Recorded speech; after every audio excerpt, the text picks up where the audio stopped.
kesempatan ingin mengingatkan bahwa secara hukum pemerintah kita masih pemerintah Republik Indonesia. Secara politik ya memang mereka masih dipilih secara demokratis oleh warga negara Indonesia.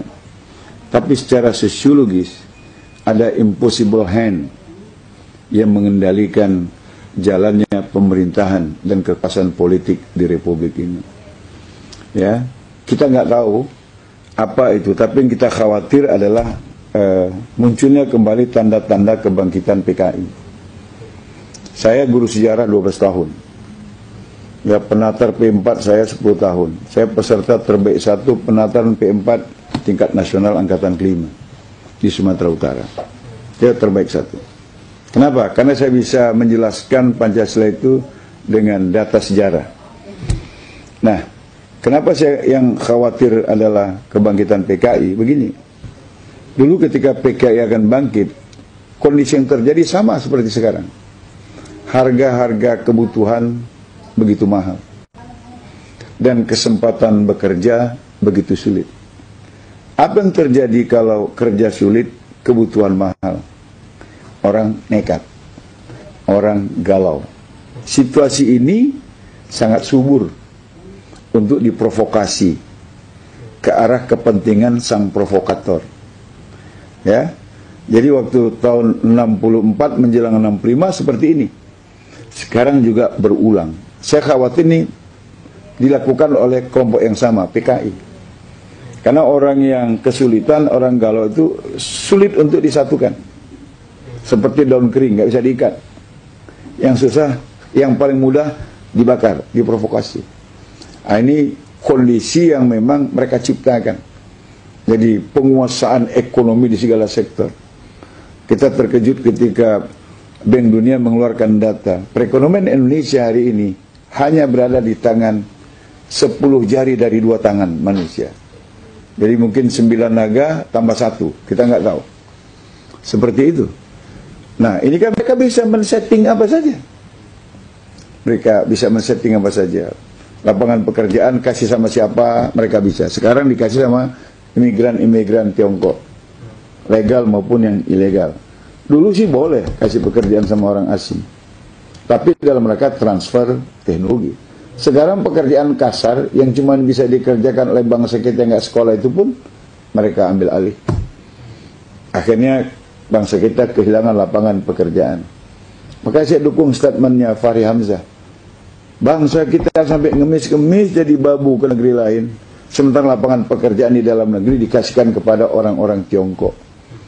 Ketika Menteri Tenaga Kerja kemudian menyerang Fahri, saya balik menyerang Menteri Tenaga. Anda nggak paham jadi Menteri Tenaga Kerja. Anda mau ambil sisi negatifnya saja. Ambil kontennya.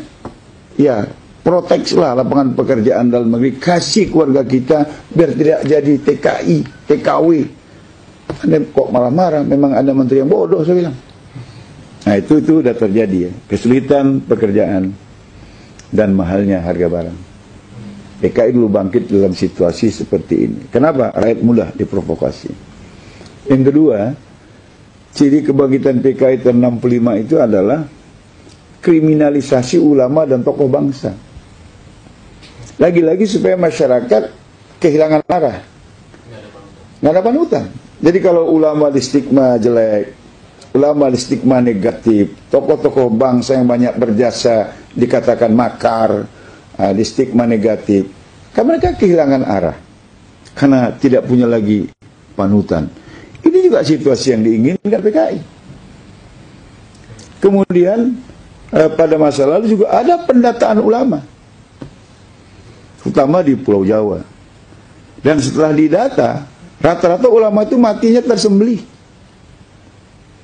Ya? Dan sekarang mungkin penyembelihan secara fisik, orang berpikirlah untuk melakukannya. Tapi penyembelihan secara ideologi, penyembelihan secara spirit, sehingga para ulama tidak lagi bersuara lantang untuk menyatakan kebenaran dan keadilan, itu pasti sudah terjadi. Karena ulama-ulama yang punya suara lantang ini sekarang itu dikriminalisasi. Jadi didata. Ada orang bilang kan nggak salah ulama didata, Romo. untuk meningkatkan kualitas. Ya benar, kalau yang mendata majelis ulama. Kalau yang mendata polisi, masa iya diajari nembak ulama itu, saya bilang. Diajari nangkap orang. Ya tujuannya impossible hand. Dan ini pernah terjadi di masa kebangkitan PKI tahun 65. Kemudian yang keempat, ada pemberangusan ideologi Islam. Ya, kita ingat dulu dalam sejarah, karena saya guru sejarah, pernah menceritakan ini kepada mahasiswa saya, kepada murid saya. Seorang guru masuk ke dalam kelas, menyuruh murid-muridnya pinjam mata, menadahkan tangan. Ibu guru kasih kami pensil. Maka anak-anak itu melakukannya. Ibu guru kasih kami pensil. Gurunya bagi-bagi pensil. Udah, buka mata katanya. Buka mata. Ada pensilnya? Ada. Berarti ibu guru ada.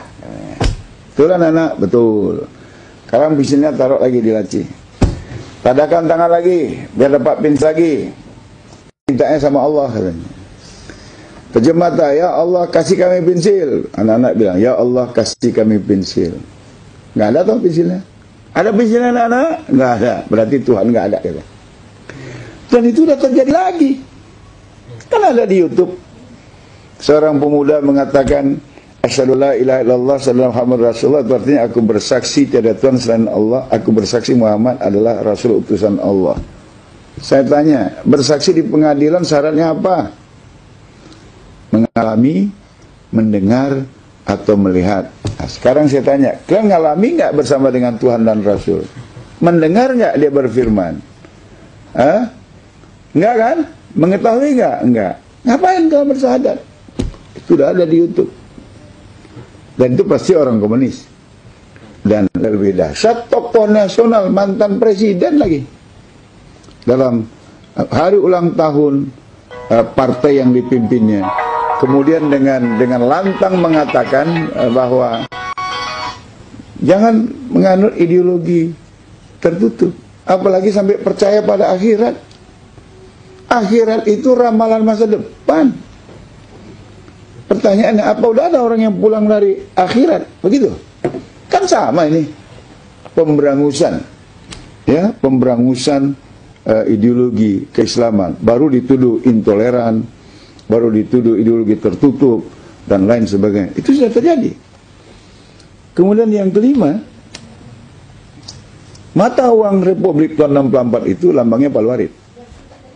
Dan Palu Arit berkibar di mana-mana. Sekarang itu juga sudah terjadi.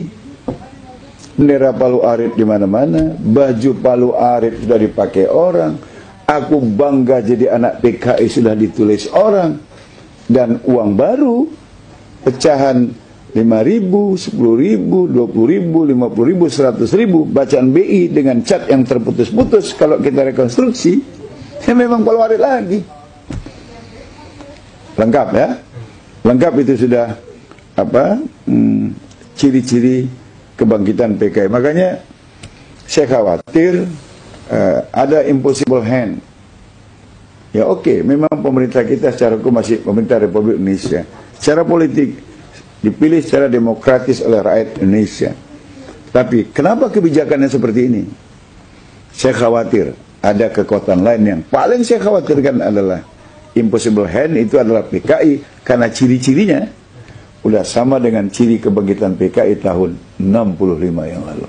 Dan ini patut diwaspadai oleh semua pihak, semua agama. Karena kalau PKI berkuasa, bukan cuma umat Islam yang dihabisi, tapi semua mereka yang yakin kepada Tuhan itu sendiri.